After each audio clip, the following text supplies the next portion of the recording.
ಅಂತಂದ್ರೆ ಮುಂಚೆಯಿಂದ ನನ್ನ ತಲೆಯಲ್ಲಿ ಇದ್ದಿದ್ದು ನಾನು ಬಾಸ್ ಆಗಬೇಕು ಅಂತ. ನನಗೆ ನ್ಯೂಸ್ ಚಾನಲ್ ಬೇಡ, ನನ್ನದೇ ಆದ ಒಂದು ಸಂಸ್ಥೆ ಕಟ್ಟಬೇಕು, ನನಗೆ ನಾನೇ ಬಾಸ್ ಆಗಬೇಕು, ನನ್ನ ಕುರ್ಚಿ ನಾನೇ ಹಾಕೊಳ್ಬೇಕು, ಇನ್ನು ಯಾರಿಗೂ ನಾನು ಕೇರ್ ಮಾಡಬಾರ್ದು ಅನ್ನೋದು ಆಗೊಂದು ತಲೆಯಲ್ಲಿ ಬಂದುಬಿಡ್ತು. ತುಂಬ ಕಷ್ಟಪಟ್ಟು ಎಲ್ಲಾದರೂ ಕೆಲಸ ಮಾಡ್ತಾ ಇದ್ದೀರಿ, ಅಲ್ಲಿ ಆಗ್ತಾನೆ ಇಲ್ಲ, ಅಲ್ಲೊಂಥರ ಗುಲಾಮಗಿರಿ ಅನ್ನೋ ರೀತಿ ಫೀಲ್ ಆಗ್ತಾ ಇದ್ರೆ ಆ ಸಂದರ್ಭದಲ್ಲಿ ನಿಮ್ಮ ಲೈಫಲ್ಲಿ ಒಂದು ರಿಸ್ಕ್ ತಗೊಳ್ಳಿ. ಮಾನಿಟೇಷನ್ಗೆ ಅಪ್ಲೈ ಮಾಡಿದೆ, ಫಸ್ಟು ನಮಗೆ ರಿಜೆಕ್ಟ್ ಆಗಿಬಿಡ್ತು. ನಾನು ಸೋಲ್ಬಹುದು, ಸೋತು ಪಾಠ ಕಲಿತೀನಿ, ಮತ್ತೊಮ್ಮೆ ಎದ್ದು ಹೇಳ್ಬೋದು, ಸತ್ತಂತೂ ಹೋಗಿ ಸಾಧ್ಯ ಇಲ್ವಲ್ಲ. ಬೆಳಿಗ್ಗೆ ಏನೋ ಒಂದು ಸಣ್ಣದಾಗ ಏನೋ ಕ್ಲಾಶ್ ಆಯಿತು, ಅಲ್ಲಿ ಮಧ್ಯಾಹ್ನನೇ ರಿಸೈನ್ ಮಾಡಿದೆ. ರಿಸೈನ್ ಮಾಡಿದೊಂದು 3 ಗಂಟೆ ನ್ಯೂಸ್ ಇತ್ತು, ಆ ನ್ಯೂಸು ಮಾಡಲಿಲ್ಲ, ಸೀದಾ ಹೊರಗಡೆ ಬಂದೆ. ಮಾನ್ಯದಿಂದ ಗಟ್ಟಿಯಾಗಿ ನಿಂತ್ಕೊಳ್ಳೋಂಥ ಧೈರ್ಯ ಮಾಡಿದೆ. ಅದೊಂದು ನಿರ್ಧಾರ ಹೇಗೆ ನನ್ನ ಲೈಫನ್ನೇ ಚೇಂಜ್ ಮಾಡಿಬಿಡ್ತು ಅಂದರೆ, ಹಿಂಗಿದ್ದಂಥ ಬದುಕು ಕಂಪ್ಲೀಟ್ ಈ ಕಡೆ ಆಗಿಬಿಡ್ತು. ದಿಗ್ವಿಜಯ ನ್ಯೂಸಲ್ಲಿ ಇದ್ದಾಗಲೇ ಜೊತೆಗೆ ಬರೀ ವಾಯ್ಸ್ ಓವರ್ಲೇ ಹೋಗೋಕೆ ಶುರು ಮಾಡಿಬಿಟ್ಟೆ. ವಾಯ್ಸ್ ಓವರ್ ಯಾವ ಲೆವೆಲಿಗೆ ರೀಚ್ ಆಯಿತು ಅಂದರೆ ನಾನು ನಿರೀಕ್ಷೆ ಮಾಡಿರಲಿಲ್ಲ. ಜನ ಈ ಪರಿಯಾಗಿ ಕೈ ಹಿಡಿತಾರೆ, ಈ ಪರಿಯಾಗಿ ಜನ ಅಕ್ಸೆಪ್ಟ್ ಮಾಡ್ತಾರೆ ಅಂತ ಹೇಳಿ. ನನಗೆ ಆಗ ಟೈಮಲ್ಲಿ ನನಗೆ ನ್ಯೂಸ್ ಚಾನಲ್ದೇ ಸೈಡ್ ಇನ್ಕಮ್ ಆಗಿಬಿಟ್ಟಿತ್ತು. ಫಸ್ಟ್ ಮಂತ್ ಇನ್ಕಮ್ಮೇ ನನ್ನ ದಿಗ್ವಿಜಯದ ಒಂದು 2-3 ಪಟ್ಟು ಬಂದುಬಿಡ್ತು ನನಗೆ.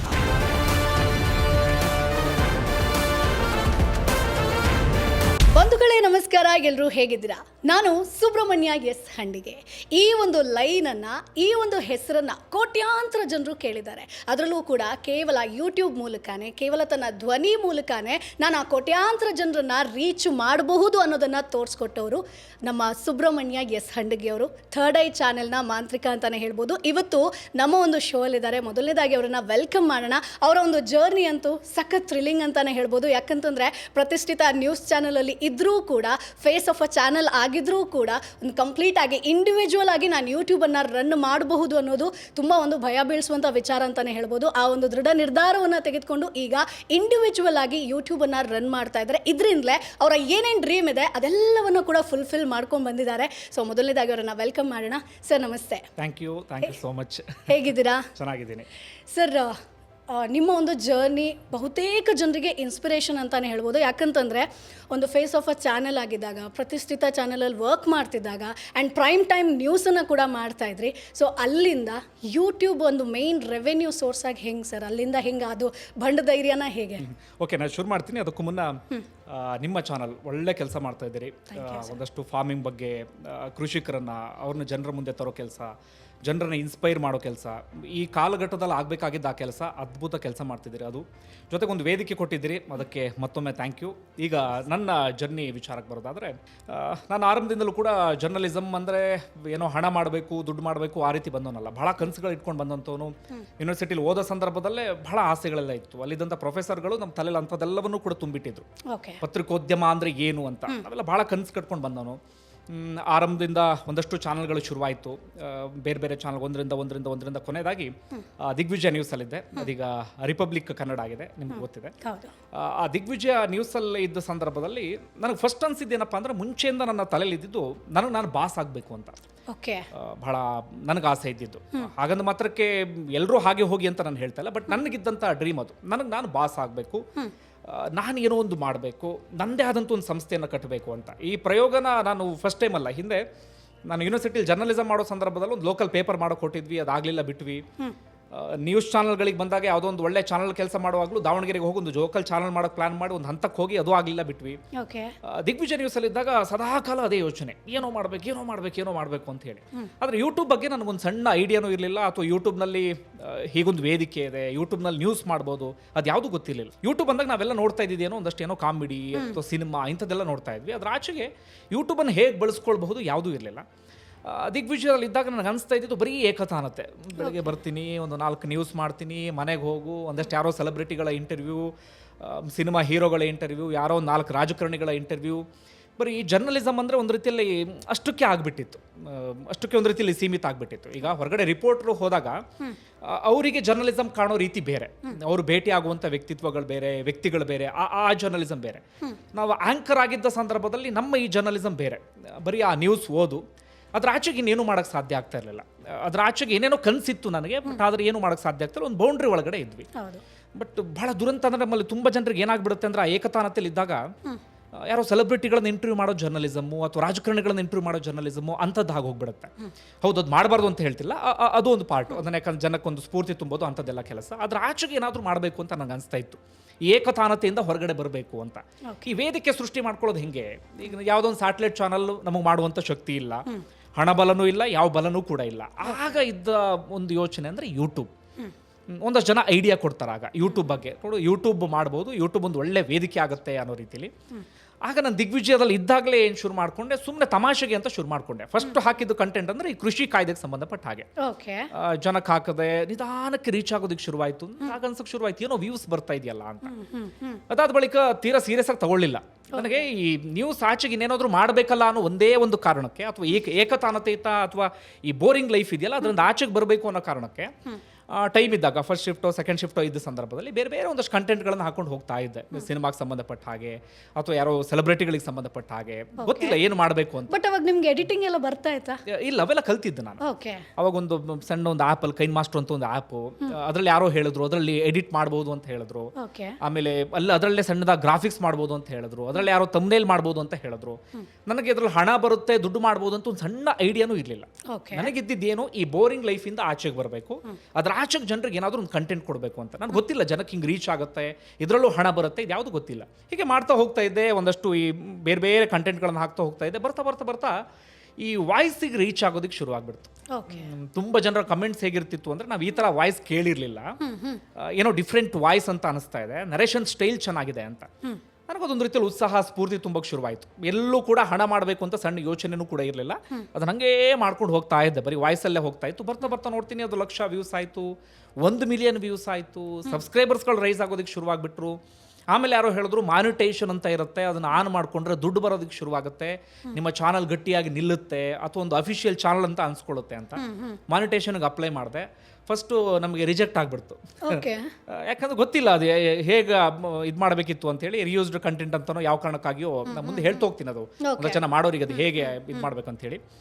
ಫಸ್ಟ್ ನಂಗೆ ಅದು ರಿಜೆಕ್ಟ್ ಆಗಿಬಿಡ್ತು. ರಿಜೆಕ್ಟ್ ಆದಾಗ ಫಸ್ಟ್ ಭಾಳ ಬೇಜಾರಾಯಿತು. ಏನೋ ಇಷ್ಟೊಂದು ಕಷ್ಟಪಟ್ಟಿದ್ದೆ, ಒದ್ದಾಡಿದ್ದೆ, ದುಡ್ಡು ಬರಬೇಕನ್ನೋ ಯೋಚನೆ ಇಲ್ಲ, ಆದರೂ ಮಾನಿಟೇಷನ್ ಆದರೆ ಮನಸ್ಸಿಗೆ ಒಂದು ರೀತಿಯಲ್ಲಿ ತೃಪ್ತಿ ಅಂತೇಳಿ.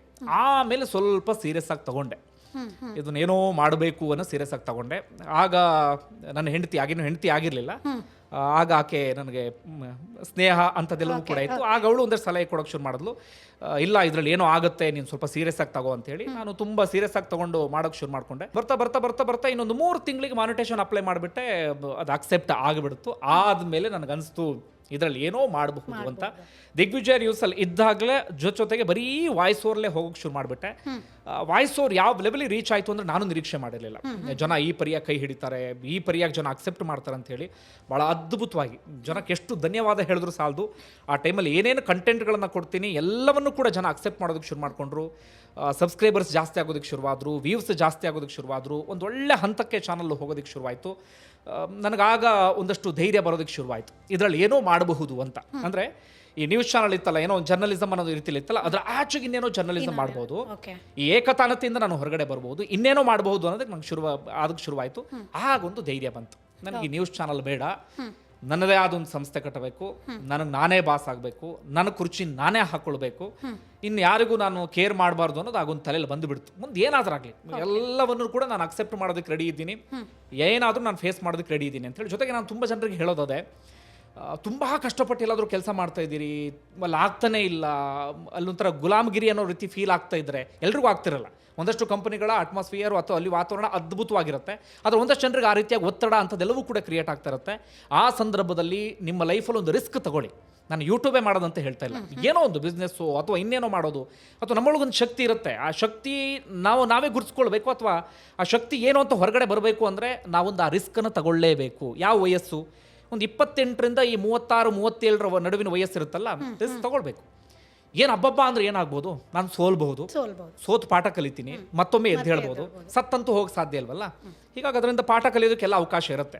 ಒಂದು 36-37 ಆದಮೇಲೆ ನಾನು ರಿಸ್ಕ್ ತಗೊಳ್ತೀನಿ ಅಂದ್ರೆ ಆಗಲ್ಲ, ಯಾಕಂದ್ರೆ ಆಗೊಂದು ಫ್ಯಾಮಿಲಿ ಅಂತ ಇರುತ್ತೆ, ಕಮಿಟ್ಮೆಂಟ್ ಇರುತ್ತೆ, ನನ್ನದೇ ಆದಂಥ ಜೀವನ ಇರುತ್ತೆ. ಆಗೇನೋ ನಾನು ಪ್ರಯೋಗ ಮಾಡ್ತೀನಿ, ಇನ್ನೇನೋ ಮಾಡ್ತೀನಿ ಅಂದರೆ ಸಾಧ್ಯ ಆಗೋದಿಲ್ಲ.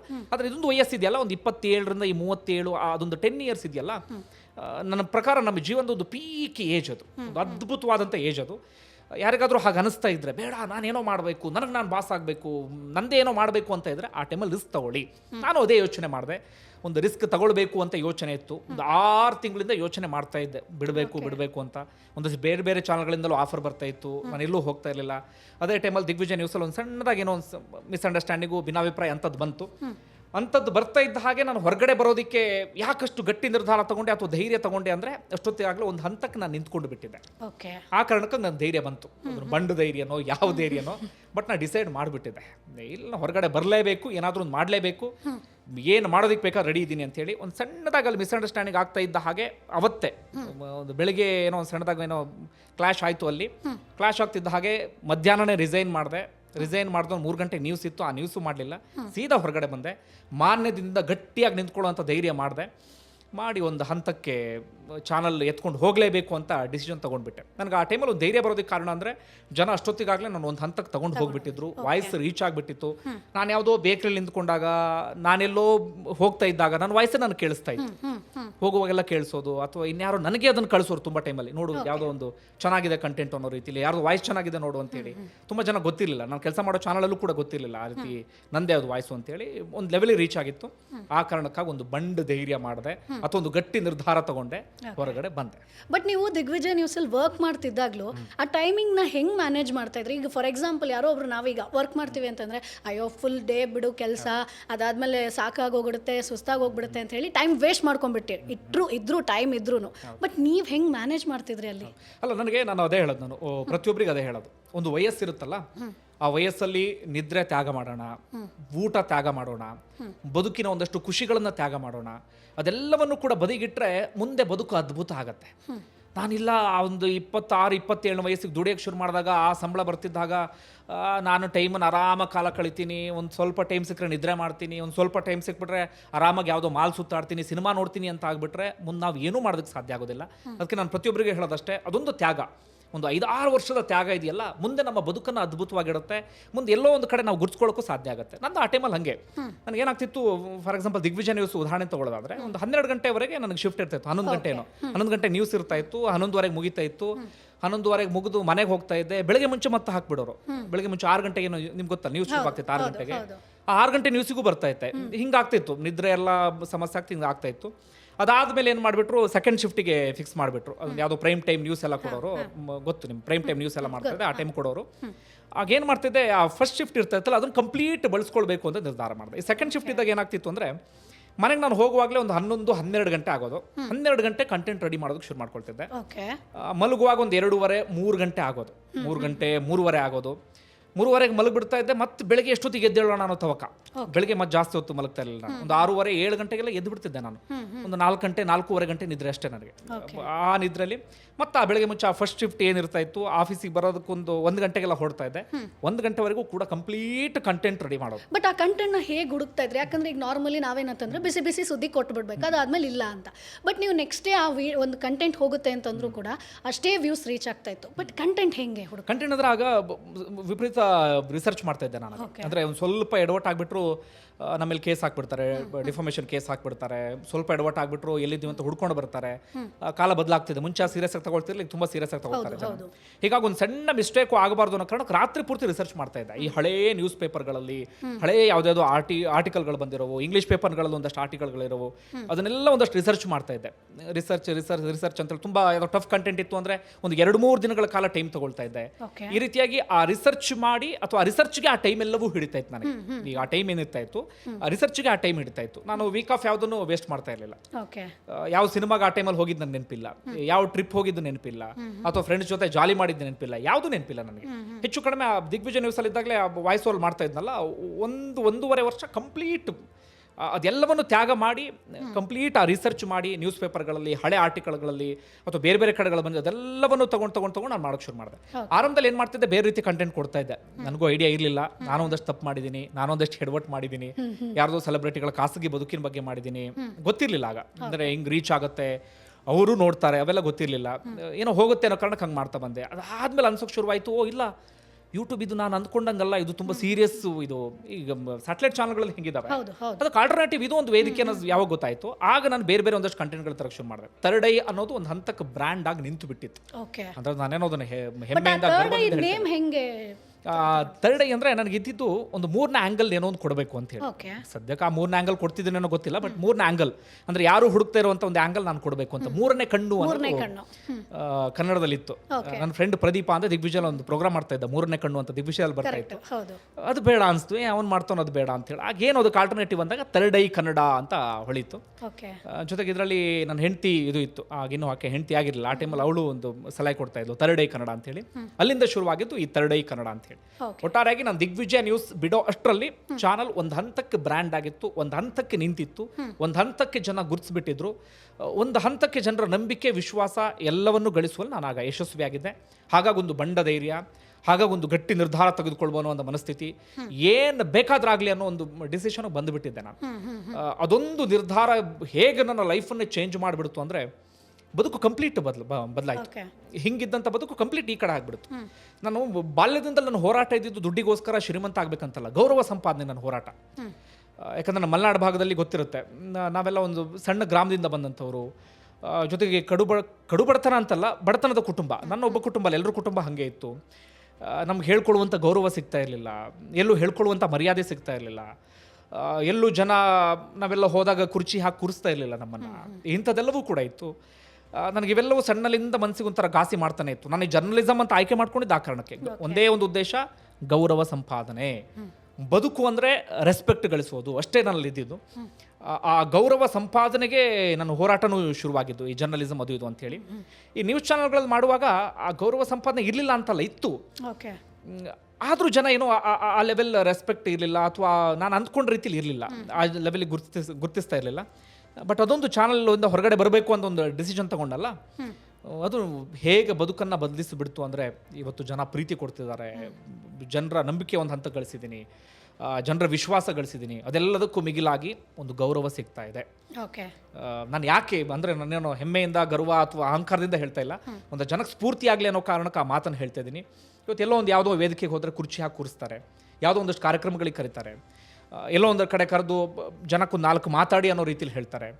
ಯಾರೋ ಸ್ವಲ್ಪ ದೊಡ್ಡವ್ರು ಬಂದಾಗ ಅವ್ರು ಸಮನಾಗಿ ನಮಗೂ ವೇದಿಕೆ ಕೊಡ್ತಾರೆ ಅಥವಾ ಕುರ್ಚಿಯನ್ನು ಹಾಕ್ತಾರೆ. ನಾನು ಯಾವ ಗೌರವ ಸಂಪಾದನೆಗೆ ನಾನು ಹೋರಾಡ್ತಾ ಇದ್ನೋ, ಯಾವ ಗೌರವ ಸಂಪಾದನೆ ನನ್ನೊಂದು ಓಟ ಶುರು ಮಾಡಿದ್ನೋ, ಆ ಗೌರವ ಒಂದು ಹಂತಕ್ಕೆ ಸಿಗ್ತಾ ಇದೆ. ಇದಕ್ಕಿಂತ ಆತ್ಮತೃಪ್ತಿ ನನಗೆ ಯಾವುದೂ ಇಲ್ಲ. ನಾನು ಅವತ್ತೇನಾದರೂ ನ್ಯೂಸ್ ಚಾನಲ್ ಬಿಟ್ಟಿಲ್ಲ ಅಂತ ಆಗಿದ್ದರೆ ಅದ್ರ ಆಚೆಗೆ ನಾನು ಇನ್ನೇನು ಮಾಡೋಕ್ಕಾಗ್ತಾ ಇರಲಿಲ್ಲ. ಅದೇ ಅಂದರೆ ನ್ಯೂಸ್ ಚಾನಲ್ ಇದ್ದವ್ರು ಏನೂ ಮಾಡ್ತಿಲ್ಲ ಅಂತ ಹೇಳ್ತಾ ಇಲ್ಲ, ಮಾಡ್ತಿದ್ದಾರೆ, ಅದ್ಭುತವಾದ ಕೆಲಸ ಅದೆಲ್ಲವೂ ಆಗ್ತಾ ಇದೆ. ಹೌದು, ಅದು ನನ್ನ ವಿಚಾರದ ವೈಯಕ್ತಿಕವಾಗಿ ನನಗೆ ಹೇಳ್ತಾ ಇರೋದು. ಬೇರೆಲ್ಲ ಅದ್ಭುತವಾಗಿ ಮಾಡ್ತಿದ್ದಾರೆ, ಒಳ್ಳೊಳ್ಳೆ ನೇಮ್ ಗಳಿಸಿದ್ದಾರೆ, ಒಳ್ಳೆ ಉನ್ನತ ಹಂತಕ್ಕೆ ಹೋಗಿದ್ದಾರೆ, ಅವರೆಲ್ಲರೂ ಹೋಗಿದ್ದಾರೆ. ಬಟ್ ನನಗೇನು ಆಗ್ತಿರ್ಲಿಲ್ವೇನೋ, ನಂದು ಅದೇ ಏಕತಾನತೆ, ಅದೇ ಸೈಕಲ್. ಈ ಚಾನಲ್ ಬಿಟ್ಟು ಇನ್ನೊಂದು ಚಾನಲಿಗೆ ಹೋಗು, ಅಥವಾ ಇನ್ನೂ ಟಾಪ್ ಇರೋ ಚಾನಲಿಗೆ ಹೋಗು, ಯಾವುದಕ್ಕೆ ಹೋದ್ರು ಬಾ ನ್ಯೂಸ್ ಮಾಡು, ಓದು, ಹೋಗು.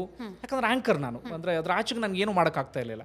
ಬಾ ನ್ಯೂಸ್ ಓದು, ಯಾವುದೋ ಒಂದು 4 ಸೆಲೆಬ್ರಿಟಿಗಳ ಇಂಟರ್ವ್ಯೂ ಮಾಡು, ಯಾರೋ ಒಂದು 4 ರಾಜಕಾರಣಿಗಳ ಇಂಟರ್ವ್ಯೂ ಮಾಡು, ಅದ್ರ ಆಚೆಗೆ ಇನ್ನೇನು ಮಾಡೋಕ್ಕಾಗ್ತಾ ಇರಲಿಲ್ಲ. ನನಗೆ ಆ ಗೌರವ ಸಂಪಾದನೆ ಅಥವಾ ನನ್ನದೇ ಆದಂಥ ಒಂದು ದುಡಿಮೆಯ ಮಾರ್ಗ ಅದು ಯಾವುದನ್ನು ಹುಡ್ಕೊಳಕ್ಕಾಗ್ತಾ ಇರಲಿಲ್ಲ.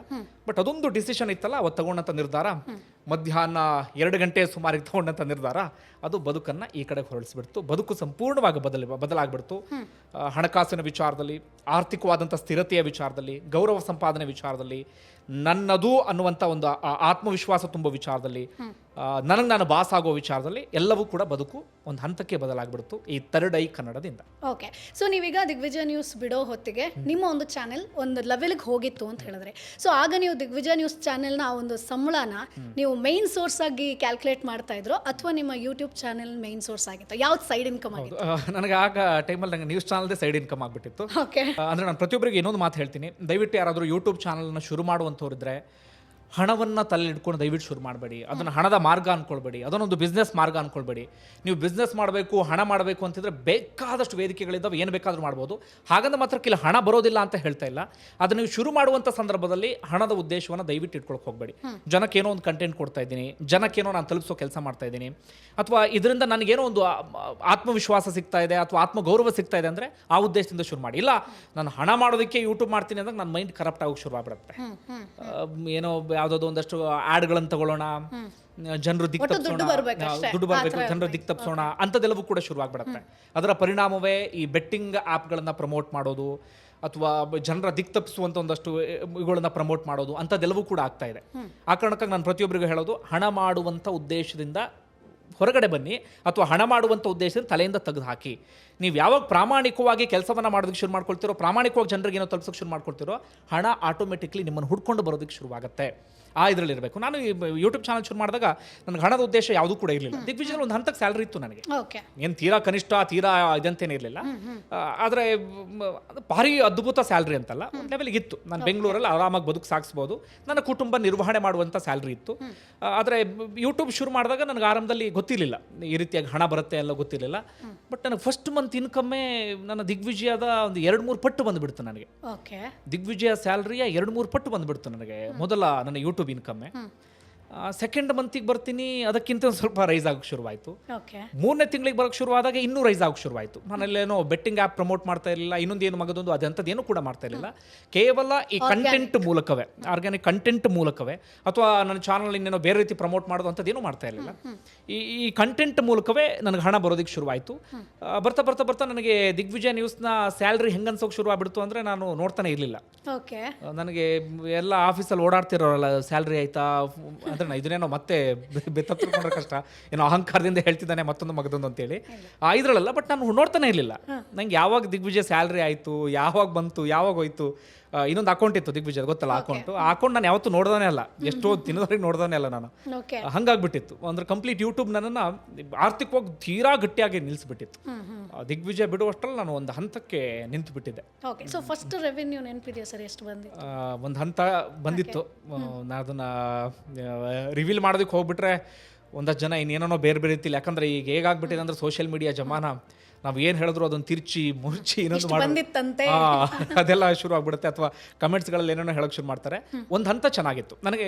ಹೆಂಗೆ ಹೇಳ್ಬೋದು ಅಂದರೆ, ದಿಗ್ವಿಜಯದಲ್ಲಿ ನನಗೆ ಒಳ್ಳೆ ಸಂಬಳ ಇತ್ತು. ದಿಗ್ವಿಜಯದಲ್ಲಿ ಗೊತ್ತು ನಿಮಗೂ, ಒಂದು ಒಳ್ಳೆ ಸಂಬಳ ಇತ್ತು. ಆ ಸಂಬಳದ ಒಂದು 2-3 ಪಟ್ಟಷ್ಟು ನನಗೆ ಯೂಟ್ಯೂಬ್ನ ಮೊದಲ ಆದಾಯ ಚೆನ್ನಾಗಿ ಬಂದಿತ್ತು ನನಗೆ. ಬಟ್ ಈಗೇನಂತಂದ್ರೆ, ಈಗಿನ ಜನರೇಷನ್, ಈಗ ನೀವು ಯೂಟ್ಯೂಬ್ ಸ್ಟಾರ್ಟ್ ಮಾಡಿದಾಗ ಆ ಒಂದು ಜಮಾನ ಬೇರೆ ರೀತಿಯಾಗಿತ್ತು. ಸೊ ಆಗ ಕಂಟೆಂಟೇ ಕಿಂಗ್ ಆಗಿತ್ತು, ಆ್ಯಂಡ್ ನಾವು ಹೆಂಗೆ ಪ್ರೆಸೆಂಟ್ ಮಾಡ್ತೀವಿ ಅದೆಲ್ಲ ಡಿಪೆಂಡ್. ಈಗಿನ ಜನ್ರೇಷನ್ ಹೆಂಗಾಗಿದೆ ಅಂತಂದರೆ, ನಾನು ಕ್ಯಾಮ್ರಾ ಮುಂದೆ ಕೂತ್ರಾಯ್ತು, DSLR ಕ್ಯಾಮ್ರಾ ಬೇಕು, ಒಂದು ಸಿಸ್ಟಮ್ ಬೇಕು, ಸಖತ್ತಾಗಿ ಎಡಿಟಿಂಗ್ ಮಾಡಿ ಅಪ್ಲೋಡ್ ಮಾಡಿದ್ರೆ ವೈರಲ್ ಆಗೋಗ್ಬಿಡುತ್ತೆ. ಕಂಟೆಂಟ್ ಏನೇ ಇದ್ರೂ ಪರವಾಗಿಲ್ಲ, ಕ್ಯಾಮ್ರಾ ಮುಂದೆ ಏನೇ ಹೇಳಿದ್ರು ಅದು ವೈರಲ್ ಆಗುತ್ತೆ ಅನ್ನುವಂಥ ಒಂದು ಜನ್ರೇಷನ್ ಈಗಿದೆ. ಸೊ ನಿಮ್ಮ ಒಂದು ಆ ಟೈಮಲ್ಲಿ ಹೆಂಗಿತ್ತು ಸರ್, ಈಗಿನ ಸಿಚುವೇಶನಲ್ಲಿ ಈಗಿನ ಜನರಿಗೆ ಏನು ಹೇಳ್ತೀರಾ?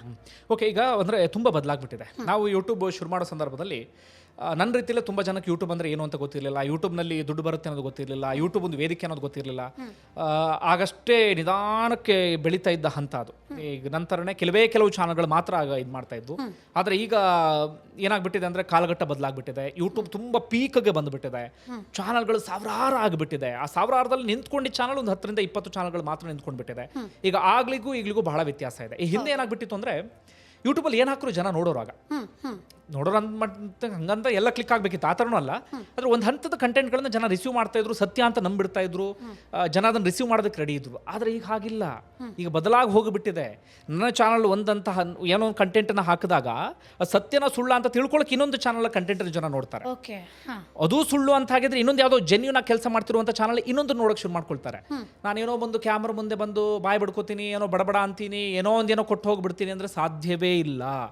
ಜನ ಈಗ ನಮ್ಮ ಚಾನಲ್ ನೋಡಬೇಕು ಅಂದ್ರೆ ನಾವು ನಂಬಿಕೆ ಗಳಿಸಬೇಕು, ಜನರ ವಿಶ್ವಾಸ ಗಳಿಸಬೇಕು, ನಮ್ಮಲ್ಲೊಂದು ಪ್ರಾಮಾಣಿಕತೆ ಇರಬೇಕು. ಆಗ ಮಾತ್ರ ಜನ ನಂಬ್ತಾರೆ. ಇಲ್ಲ ನಾನು ಏನೋ ಮಾಡಿಬಿಡ್ತೀನಿ, ನನಗೆ ದುಡ್ಡು ಬಂದ್ರೆ ಸಾಕು, ನನಗೆ ನನ್ನ ಕಂಟೆಂಟ್ ರೀಚ್ ಆದರೆ ಸಾಕು, ನಾನು ಮಾತಾಡಿದ್ದೆಲ್ಲ ವೈರಲ್ ಆಗಿಬಿಡುತ್ತೆ. 1 ವೈರಲ್ ಆಗುತ್ತೆ, 2 ವೈರಲ್ ಆಗುತ್ತೆ, ಹಬ್ಬ ಬಂದರೆ 3 ವೈರಲ್ ಆಗುತ್ತೆ. 1 ತಿಂಗಳು ದುಡ್ಡು ಬರುತ್ತೆ, 2 ತಿಂಗಳು ದುಡ್ಡು ಬರುತ್ತೆ, 3 ತಿಂಗಳು ದುಡ್ಡು ಬರುತ್ತೆ. 4ನೇ ತಿಂಗಳಿಂದ ಜನ ನಮ್ಮನ್ನು ರಿಜೆಕ್ಟ್ ಮಾಡೋದಕ್ಕೆ ಶುರು ಮಾಡಿಬಿಡ್ತಾರೆ. ನಾನು ಏನೇನೋ ಹಾಕೋದಕ್ಕೆ ಶುರು ಮಾಡ್ಕೊಂಡೆ ಅಂದರೆ 5ನೇ ತಿಂಗಳಿಗೆ ನಾನು ಕಸದ ಡಬ್ಬಿಗೆ ಎಸ್ತು ಬಿಡ್ತಾರೆ. ನೀನು ಯಾಕೆ ಬೇಕು ನನಗೆ, ನಿನ್ನಂಥ 1000 ಚಾನಲ್ ಇದೆ, ನಿನ್ನ ಯಾಕೆ ನೋಡಬೇಕು ಅಂತ. ನಾನು ಅದಕ್ಕೆ ಹೇಳೋದು, ಪ್ರತಿಯೊಬ್ಬರಿಗೂ ಜನರ ನಂಬಿಕೆ ಗಳಿಸಿ, ಜನರ ವಿಶ್ವಾಸ ಗಳಿಸಿ, ಪ್ರಾಮಾಣಿಕವಾಗಿ ಕೆಲಸವನ್ನು ಮಾಡಿ. ಅದರ ಆಚೆಗೆ ಏನೇನೋ ಕೊಡ್ತೀವಿ, ಏನೇನೋ ಮಾಡ್ತೀವಿ ಅಂದರೆ ಜನ ರಿಸೀವ್ ಮಾಡೋದಕ್ಕೆ ರೆಡಿ ಇಲ್ಲ. ನಾನು ತಪ್ಪು ಮಾಡಿದ್ದೀನಿ, ನಾನು ಒಂದಷ್ಟು ಎಡವಟ್ಟು ಮಾಡಿದ್ದೀನಿ, ನಾನು ಎಡವಿದ್ದೀನಿ. ಯಾಕಂದರೆ ಆಗಷ್ಟೇ ಪುಟ್ಟ ಹೆಜ್ಜೆ ಇಡ್ತಿದ್ದ ಸಂದರ್ಭ.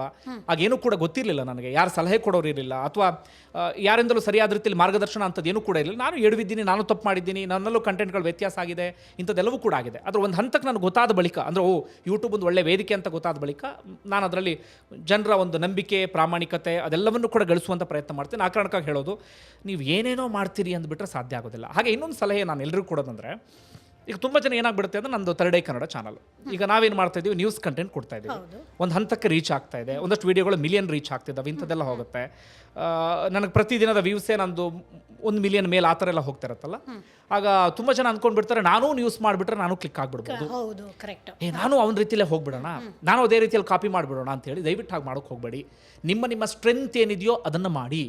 ಯೂಟ್ಯೂಬ್ ಅಂದರೆ ಬರೀ ನ್ಯೂಸ್ ತಲುಪಿಸೋದಲ್ಲ, ಯೂಟ್ಯೂಬ್ ಅಂದರೆ ಬರೀ ಒಂದಷ್ಟು ಪ್ರವಾಸಿ ತಾಣಗಳನ್ನು ತೋರಿಸೋದಲ್ಲ, ಯೂಟ್ಯೂಬ್ ಅಂದರೆ ಬರೀ ಸೆಲೆಬ್ರಿಟಿಗಳ ಇಂಟರ್ವ್ಯೂ ಅಲ್ಲ, ಯೂಟ್ಯೂಬ್ ಅಂದರೆ ಬರೀ ರಾಜಕಾರಣಿಗಳ ಇಂಟರ್ವ್ಯೂ ಅಲ್ಲ, ಸೋಷಿಯಲ್ ಮೀಡಿಯಾದಲ್ಲಿ ವೈರಲ್ ಮಾಡಿದಂಥವ್ರ ಇಂಟರ್ವ್ಯೂ ಅಲ್ಲ. ಅದು ಒಂದು ಪಾರ್ಟ್, ಅದಲ್ಲ ಅಂತ ಹೇಳ್ತಿಲ್ಲ, ಅದು ಒಂದು ಹೌದು. ಈ ರಾಜಕಾರಣಿಗಳ ಇಂಟರ್ವ್ಯೂ ಮಾಡುವಂಥ ಒಂದು ವರ್ಗ ಇದೆ, ಸೆಲೆಬ್ರಿಟಿಗಳ ಇಂಟರ್ವ್ಯೂ ಮಾಡುವಂಥ ಒಂದು ವರ್ಗ ಇದೆ, ಸೋಷಿಯಲ್ ಮೀಡಿಯಾದ ವೈರಲ್ ಆದಂಥ ಮಾಡುವಂಥವ್ರು ಒಂದು ವರ್ಗ ಇದೆ, ನ್ಯೂಸ್ ತಲುಪಿಸುವಂಥವ್ರು ಒಂದು ವರ್ಗ ಇದೆ. ನೀವು ಅರ್ಥ ಮಾಡ್ಕೊಳ್ಬೇಕಾಗಿರೋದು ವಿಚಾರ ಅಂದರೆ, ನನ್ನ ಸ್ಟ್ರೆಂತ್ ಏನು, ನನಗೆ ಯಾವುದ್ರಲ್ಲಿ ತಾಕತ್ತಿದೆ, ನನಗೇನಾದರೂ ಶೇರ್ ಮಾರ್ಕೆಟ್ ಬಗ್ಗೆ ಚೆನ್ನಾಗಿ ಗೊತ್ತಿದೆಯಾ, ಆ ಕಂಟೆಂಟ್ ಮಾಡ್ಕೊಳ್ಳೋ ಶುರು ಮಾಡೋಣ. ನನಗೇನಾದರೂ ಒಳ್ಳೊಳ್ಳೆ ಸ್ಥಳಗಳನ್ನು ತೋರಿಸೋದಕ್ಕೆ ನನಗೊಂದೊಳ್ಳೆ ತಾಕತ್ತಿದೆಯಾ, ಅಥವಾ ಸ್ಥಳಗಳನ್ನು ಎಕ್ಸ್ಪ್ಲೇನ್ ಮಾಡುವಂಥ ಶಕ್ತಿ ಇದೆಯಾ, ಅದು ತೋರಿಸೋಣ. ಇಲ್ಲ ನನಗೆ ನ್ಯೂಸ್ ಬಗ್ಗೆ ಒಳ್ಳೆ ಗೊತ್ತಿದೆ, ನಾನು ಜರ್ನಲಿಸಮ್ ಬ್ಯಾಕ್ಗ್ರೌಂಡ್ ಇದೆ, ಅಥವಾ ನಾನು ಪ್ರತಿದಿನ ನ್ಯೂಸ್ ಪೇಪರ್ಗಳನ್ನು ಓದ್ತಿದ್ದೀನಿ, ಪ್ರತಿದಿನ ನ್ಯೂಸ್ ಚಾನಲ್ಗಳನ್ನು ಫಾಲೋ ಮಾಡ್ತಾ ಇದ್ದೀನಿ, ಹೀಗಾಗಿ ನ್ಯೂಸ್ ಬಗ್ಗೆ ನನಗೆ ಒಳ್ಳೆ ಇದಿದೆ ಅಂದಾಗ ಆ ನ್ಯೂಸನ್ನು ಜನರಿಗೆ ತಲುಪಿಸುವಂಥ ಕೆಲಸ ಮಾಡೋಣ. ಇಲ್ಲ ಇನ್ಯಾರೋ ಮಾಡ್ತಾರೆ ಅಂಥೇಳಿ ದಯವಿಟ್ಟು ಫಾಲೋ ಮಾಡೋದಕ್ಕೆ ಹೋಗಬೇಡಿ, ಅದು ಸಾಧ್ಯ ಆಗೋದಿಲ್ಲ. ನನ್ನ ಶಕ್ತಿ ಏನೋ ಅದನ್ನು ನಾನೇ ಮಾಡಬೇಕು.